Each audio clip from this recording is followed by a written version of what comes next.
Diawali ketika seorang bernama Joven Hernando mendatangi Antonio Luna selaku jenderal Filipina. Ia meminta izin untuk mewawancarainya dan menjadikan cerita sang jenderal subjek artikel pertamanya. Luna pun mulai menceritakan ketika Amerika datang ke tanah Filipina di bulan Agustus 1898. Ia menjadi orang pertama yang berhasil mencium keganjilan atas berlabuhnya Amerika di negaranya. Alhasil, karena ingin menunjukkan bahwa mereka adalah bangsa yang terhormat, ia memberikan seragam baru bagi tiap prajurit untuk melambangkan kesatuan. Sa po ang kilusan. Kung makikinig sa hambog na yun. Tak lama kemudian rapat kabinet digelar untuk menyatukan dua argumen terkait kehadiran pasukan Amerika. Dengan dihadiri oleh Aguinaldo selaku Presiden Filipina, ia dan jajaran menteri percaya bahwa Amerika memiliki niat baik untuk memastikan penyerahan kekuasaan dari Spanyol ke Filipina. Namun bagi Luna, mereka harus mengusir karena jumlah tentara mereka diketahui jauh lebih banyak. Pendapat pun disanggah oleh para menteri yang percaya pada janji manis jenderal Amerika, serta takut akan anjloknya ekonomi jika peperangan terjadi. Hal tersebut membuat amarah Luna kembali memuncak dan berkata dengan lantang bahwa bisnis tidaklah penting daripada kemerdekaan negara. Halip na lang dito tayo ngayon mga nakaupo, nandun sana tayo sa labas. Lahat tayo may interes. Amerikang lahat. Maunahan lamang niya ang ibang... Pag nakapaglaban kami, babagsak ang ekonomiya. Para kayong mga birhen na naniniwala sa pag-ibig na isang puta. Setelah berhasil menipu pihak Filipina terkait tujuan kedatangannya, pasukan Amerika yang dipimpin oleh Majen Wesley Merritt mengambil alih kekuasaan kota Intramuros usai membelinya seharga 20 juta dolar. Dengan begitu, Spanyol menyerah dan hengkang dari sana tanpa adanya pertumpahan darah. Ketika tentara Filipina sedang melakukan patroli wilayah, mereka tidak mengetahui bahwa Amerika telah merebut kekuasaannya. Hal itu menyebabkan sejumlah prajurit diserang tanpa aba-aba, dan yang tersisa segera melaporkan kejadian ini. Sontak saja kabar tersebut membuat jajaran kabinet gempar dan tidak menyangkanya. Terlebih ketika mengetahui bahwa tak hanya Intramuros yang direbut melainkan banyak kota lain di Filipina. Maka sebagai seorang pemimpin terbaik, Presiden menyerahkan keputusan peperangan kepada Jenderal Luna. Ia pun langsung mengumpulkan bala tentaranya untuk maju dan berjuang demi negara meskipun taruhannya adalah nyawa. Sementara itu para penjajah mulai mengambil alih setiap kawasan dengan tindakan kekerasan. Mereka membunuh penduduk secara sadis dan brutal serta menghancurkan seluruh tempat tinggal hingga habis tak bersisa. Keadaan itu membuat Luna membulatkan tekad untuk berperang dan dalam membangun parit agar prajuritnya mampu bertempur di medan terbuka. Namun karena korban terus berjatuhan, ia meminta prajurit mengirim pesan pada batalion Kawit agar membantu perlawanan di sisi kiri. Untuk beberapa waktu, penyerangan tetap berlanjut hingga Amerika merasa bahwa pertahanan Filipina benar-benar sulit ditembus. Tetapi hal itu hanya sementara karena hambatan datang dari pasukan sendiri ketika banyak prajurit melarikan dirinya termasuk anak seorang menteri. Nakabaliban kami, no? Ha? Lumama ka! Berbeda dari mereka yang pengecut, seorang prajurit masih mengobarkan api semangat walaupun tubuhnya dalam kondisi yang sekarat. Hal itu membuat Luna berbesar hati memberikan kenaikan pangkat sebagai seorang kolonel meskipun ia terlanjur tewas sebelum anggota medis menyelamatkannya. Baku tembak pun semakin sengit sampai Kapten Janolino selaku pimpinan Kawit menyampaikan bahwa ia menolak mengirim pasukan selama presiden belum memberikan perintahnya. Hal tersebut membuat Luna semakin meradang dan memutuskan untuk menyebut mereka secara langsung.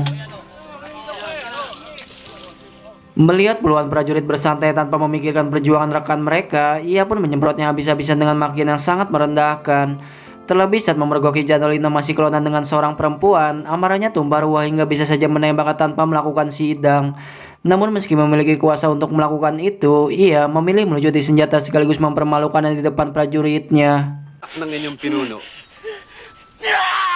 Dari sisi Korps Marinir Amerika, Arthur selaku pemimpin pasukan cukup mengalami kesulitan menghadapi jenderal sekaliber Luna. Mereka menggunakan berbagai cara, mengerahkan mortir dan menaikkan tempo serangan sampai pasukan Filipina cukup babak belur.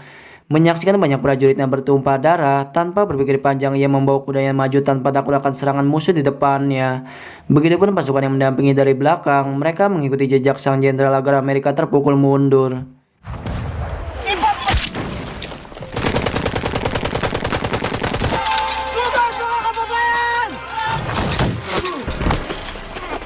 Serangan demi serangan terus berbalas sampai Luna tertembak dan berusaha lari mencari tempat perlindungan. Di mana ketika ia hampir bunuh diri, Kapten Ruska menyadarkannya bahwa peluru itu hanyalah mengenai kancing bajunya. Ia pun tertawa meledek musuh yang gagal membunuhnya dan berhasil membuat musuh mundur memberikan kemenangan kepada mereka. Setelah penyerangan tersebut, perwira tinggi Amerika mengakui bahwa Luna merupakan lawan yang sangat tangguh. Mereka tak sungkan memuji kejenuhan dan daya juangnya, sehingga menaklukkan Filipina menjadi tantangan yang semakin menyulitkan. Sementara itu, Presiden Aguinaldo telah mengetahui bahwa Kapten KW telah dipermalukan di depan banyak pasukan. Ia pun menganggap Luna kelewatan dalam mendisiplinkan mereka, tetapi ia tak bisa berbuat banyak hal karena kinerja Luna sangat dibutuhkan bagi Filipina. Nawa ang pagpapahiya. Kahit ano pang sabihin natin, may nagagawa siya. Selama pertempuran masih berlanjut, Luna membangun strategi penyerangan terbaik agar memenangkan peperangan. Ia berencana menggali parit sepanjang sisi utara yang dikelilingi ribuan jebakan. Meskipun Paco berkata bahwa hal itu mustahil karena mereka membutuhkan sekitar 2.000 orang. Maka dalam waktu 3 hari, Luna mengunjungi perkemahan tentara maupun penduduk demi mendapatkan tenaga sukarela.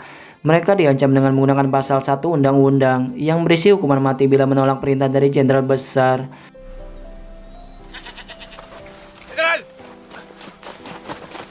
Ancaman yang ia lakukan pun tidak sia-sia. 4.000 pasukan datang membawa parang, cangkul, dan berbagai alat tradisional untuk menggali parit di atas perbukitan. Hal itu menjadi bukti bahwa Luna bersedia melakukan berbagai cara agar rencananya terlaksana, sampai semua orang bergotong royong demi mempertahankan negara mereka. Bahkan, ia juga menjemput 3 peleton yang berada di Bataan dan menangkap petugas kereta untuk mengambil alih jalur kereta yang sudah dikuasai Amerika. Hingga setelah persiapan selesai, ia berencana untuk menyerang musuh lebih dulu. Problema po tayo. Ano, mga Amerikano? Tayo mamamasyal! Baba! Baba! Singkat waktu setelah beberapa hari memantau pasukan Amerika, Luna memilih salah satu prajurit yang berani melakukan penyerangan, di mana Letnan Gracia pun mengajukan dirinya dan segera berada di tempat tersembunyi bersiap untuk menembak. Namun ia sengaja tak membunuh sesuai perintah Luna, melainkan hanya meneror kolonel Amerika sebagai pesan bahwa Filipina tak takut dalam melawan mereka. Mabuhay ang Pilipinas! Usai kejadian itu, Luna mengakhiri ceritanya karena masih banyak hal yang harus dikerjakan. Ia pun pergi diantarkan oleh Ruska menuju ke sebuah gubuk kumuh yang sangat tersembunyi, tempat di mana ia bertemu dengan seorang wanita dan bermalam di sana. Di hari berikutnya rapat kembali dilakukan dengan pembahasan yang masih sama, di mana Menteri Pembangunan bernama Felipe Buencamino mengusulkan menyerah dengan Amerika karena Filipina mengalami ekonomi yang mulai runtuh. Ia juga dibantu oleh Paterno, tapi bukan Patarno, yang terus mendesak agar Presiden menyetujui bekerja sama dengan Amerika. Tapi bagi Luna pribadi, beberapa menteri hanyalah orang bermuka dua yang mudah berganti majikan sesuai dengan situasi yang menguntungkan. Ia menghina Philip seorang pengkhianat, seperti putranya tempo hari yang ditemukan kabur dari medan pertempuran. Merasa sakit hati karena dipermalukan di depan para kabinet, Philip balik memakinya hingga keduanya menyerang satu sama lain. Luna pun murka saat melihat cara disiplin presiden yang terkesan abai, sehingga ia menggunakan kekuasaannya untuk menyebloskan Philip dan Paterno ke penjara. Tayong mas malaking kaway kaysa mga Amerikano. Hari terus berjalan sampai rancangan sistem pertahanan 3 lapis milik Luna berhasil dibangun. Ia menjadikan Bagbag sebagai markas gerilya dan menempatkan Jenderal Del Pilar di daerah Cuenca sebagai pertahanan terakhirnya. Tetapi karena masih kurangnya pasukan, ia meminta Pico menyampaikan pesan ke Jenderal Mascardo untuk mengirimkan prajuritnya. Mascardo pun menolak karena sedang menghadiri sebuah pesta dan beralasan bahwa hanya menerima perintah langsung dari sang presiden. Mendengar alasan itu, Luna membentak, mencaci maki, dan mengancam akan menjebloskannya ke penjara jika perintahnya selalu ditentang.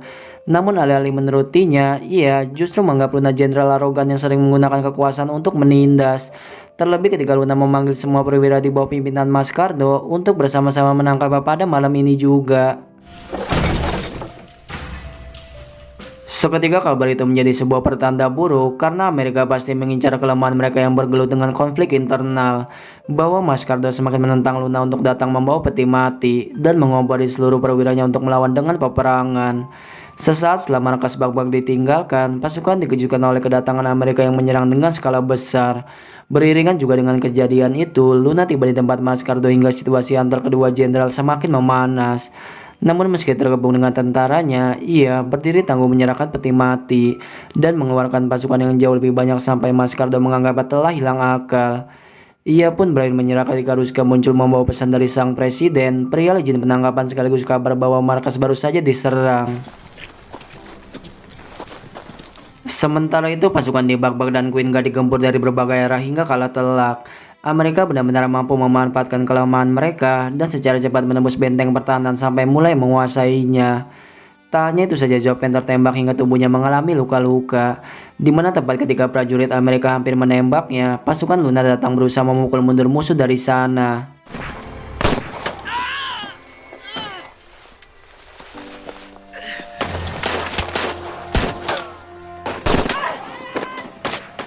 Joven.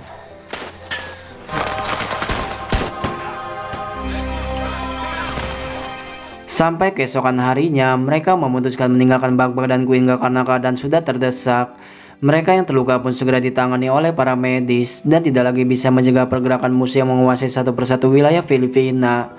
Hancurnya pertahanan mereka membuat presiden mendiskusikan hal ini kepada Menteri Philip dan Paterno, orang yang seharusnya masih menerima hukuman di penjara.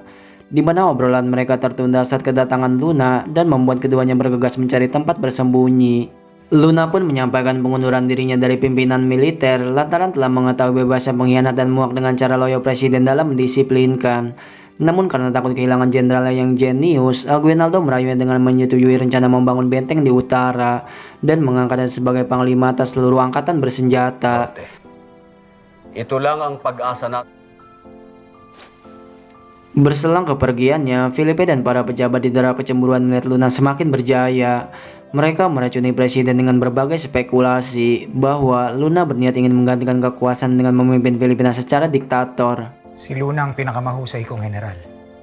Namin mula sa mga ibang opisyales ang tungkol Magandang idudulot ang pamumuno ni Luna. ating bayan.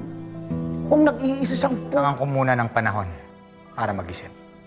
Kemudian Luna menemui sang ibu untuk meminta doa karena hanya beliaulah satu-satunya keluarga setelah kematian ayah dan kakaknya. Ibunya pun mengingatkan bahwa beberapa politikus tidak menyukai caranya memimpin militer karena menganggapnya semena-mena dan haus kekuasaan. Sang ibu juga mendengar desas-desus bahwa presiden akan menjatuhkannya, namun Luna tak percaya karena mereka masih saling menghormati. Maka sebagai keberuntungan, ibunya memberikan sebuah koin sekaligus berpesan bahwa ia harus selalu menjaga dirinya. Hari pun berjalan hingga Luna berpamitan pada sang ibu untuk meneruskan langkahnya dalam mempertahankan negara. Begitupun presiden yang menjadikan batalion Kawit sebagai pas pampres dan diperintahkan untuk menjaga istana selagi ia mengemban tugas di luar sana. Pagi itu di tanggal 2 Juni 1899, seorang prajurit menyampaikan dua pesan telegram kepada Luna. Satu meminta bantuan untuk melancarkan serangan di Pampanga dan satunya pesan dari presiden berisi undangan ke Kabanatuan untuk membentuk kabinet baru. Jelas Luna merasa sangat gembira karena kabinet ini dipastikan jauh dari orang-orang korup dan pengkhianat. General, handa na po kami. Didampingi oleh 25 prajuritnya, ia berangkat menuju ke Kabanatuan dengan menunggangi kuda. Namun selama perjalanan, dua kereta kuda mogok karena tak kuat menyeberangi sungai. Maka Luna memilih meneruskan perjalanan hanya dengan Ruska dan Roman dan melepas kavalerinya untuk menyusul jika keadaan sudah memungkinkan. Mga tao? Baka nananghalian sila. Setibanya di sana, ia masuk ke markas seorang diri untuk berkomunikasi langsung dengan Aguinaldo. Ia pun berpapasan dengan pasukan Kawit yang enggan memberi penghormatan hingga ia membentak mereka sekaligus menamparnya. Alih-alih bertemu dengan sang presiden, ia justru menemukan Felipe telah menduduki kursi tertinggi sambil memberitahu bahwa presiden telah pergi pagi tadi. Kesal karena pertemuan dibatalkan sepihak, ia merendahkan musuh lamanya karena orang hina sepertinya tak layak duduk di sana. Tapi sebelum perdebatan kembali berlanjut, Luna memilih meninggalkannya saat mendengar suara tembakan. Marikas na yon. Me cago en ellos. Ketika turun, ia memaki prajurit yang teledor melepaskan tembakan di area istana. Namun tak disangka, ia bertemu dengan Kapten Janolino yang dulu pernah dipermalukan di depan banyak prajuritnya. Bahkan tiba-tiba, ia berani mengayunkan golok ke wajahnya sampai tergores. Tak hanya itu saja, penyerangan berlanjut sampai satu persatu pasukan Kawit menembak seakan menumpahkan kekesalannya. Menyadari bahwa ada yang tidak beres, Ruska dan Roman hendak mengecek kondisi Luna di dalam. Namun secara cepat keduanya diserang membabi buta, hingga Roman pun tewas saat belum sempat mencerna apa yang terjadi. Dengan keadaan terhuyung akibat luka tembak di sekujur tubuh, Luna mengayunkan revolver sambil meneriakkan kata pengkhianat. Ia masih mempertahankan dirinya di saat ada seorang pun yang berusaha membela. Bahkan Ruska sama terpojoknya ketika harus bertahan dengan amunisi yang tersisa. Pasukan Kawit pun berubah menjadi binatang liar yang tidak memiliki rasa kemanusiaan. Mereka berlomba membunuh sang jenderal sampai tubuh kuatnya terjatuh dan dicabik-cabik pedang hingga terbunuh. Puas melihat robohnya Luna, mereka ikut menangkap Ruska yang menangis pilu melihat tubuh sang jenderal tenggelam dalam darahnya. Bahkan di akhir hayatnya, Felipe merobek surat yang dibuat Luna dan meyakini bahwa kematiannya disebabkan akibat ulahnya sendiri. Puro kasinungalingan ang lahat ng sinabi ni Anton. Mereka mengakhiri kehidupan Luna dengan mencincang-cincang mayatnya dan menyeret tubuh sang pejuang serta Roman untuk dikuburkan sembarang di halaman gereja terdekat. Lewat sebuah surat edaran terbuka, kabar tewasnya Luna pun diketahui oleh petinggi Amerika hingga mendapatkan reaksi beragam dari pihaknya. Namun tentu yang paling diingat mereka, Luna adalah satu-satunya jenderal Filipina yang diakui memiliki sikap cemerlang dan lawan yang sulit dikalahkan. Sementara Presiden Aguinaldo, ia menolak mengakui keterlibatan dalam insiden pembunuhan. Ia juga memecat perwira dan anak buah setia Luna dan membawa Filipina kalah dalam peperangan. Bakit ko siya papatayin? Natalo lang ako sa digmaan.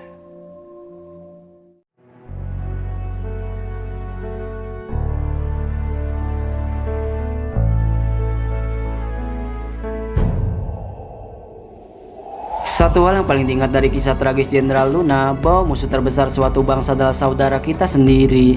Filipina memang mengalami kekalahan beruntun, dan Aguinaldo tertangkap Amerika setelah 1 tahun sibuk melarikan dirinya. Namun dari semua kejadian itu, kejahatan tetap terkubur karena tak ada seorang pun yang ditetapkan bersalah atas kematian Luna. Pada akhirnya ketangguhan dan seluruh keberanian sang jenderal akan tetap terkenang di mata prajuritnya. Saya akhiri pembahasan kali ini dan sampai berjumpa lagi.